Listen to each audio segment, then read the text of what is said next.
আব্দুল ভাই পেছনটা একটা ফুলের দোকান দেখলাম, আমার তো ফুল কিনতে হবে। ফুলটা কি করবেন আপনি? আজকে আমার বাসর রাত না, বাসর ঘর সাজানো লাগবে আমাকে। চলুন তো ভাই, আপনার কাছে কি কি ফুল আছে?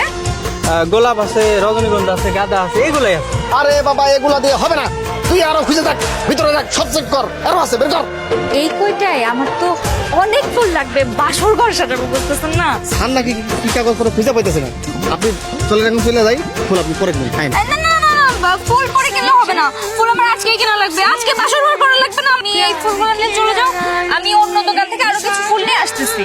ভাই ফুলগুলো গাড়িতে তুলে দাম তো। বলেন ভাই, ফুলের দাম কত হয়েছে? আমার আবার ফুল কেনা লাগবে আরো। 5,500 টাকা। মেয়ে মানুষ পাইছেন দেখে বলদ বানানোর চেষ্টা করতেছেন না?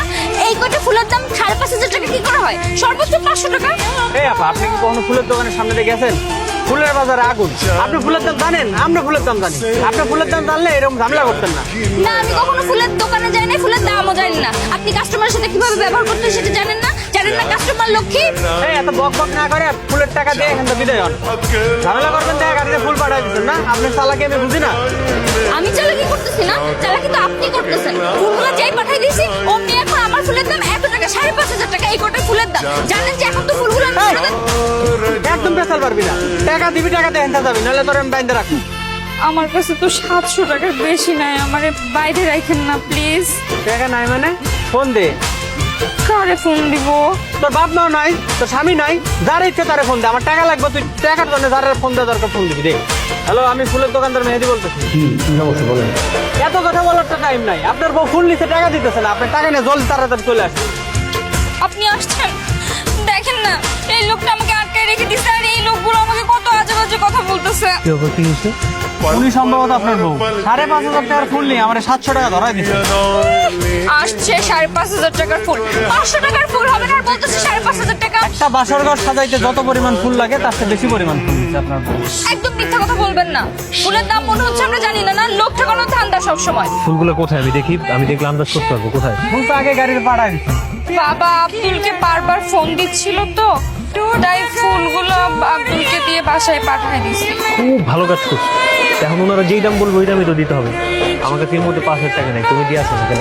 না না না, মা আমাকে রেখে যাবেন না, ওরা এতক্ষণ ধরে আমাকে আটকে রেখে দিছে, আপনি আবার আমাকে বুঝছি বুঝছি, ধান্দাবাজি করে টাকাগুলো নিন। একটু চুপ থাকবা, নাহলে তোমার সাথে এখন আমার আটকায় রাখবো। এত ফুল দিয়ে তোমার কাজ কি? আজকে আমার বাসর রাত না, ফুল দিয়ে বাসর ঘর সাজানো লাগবে না? কার বাসর রাত?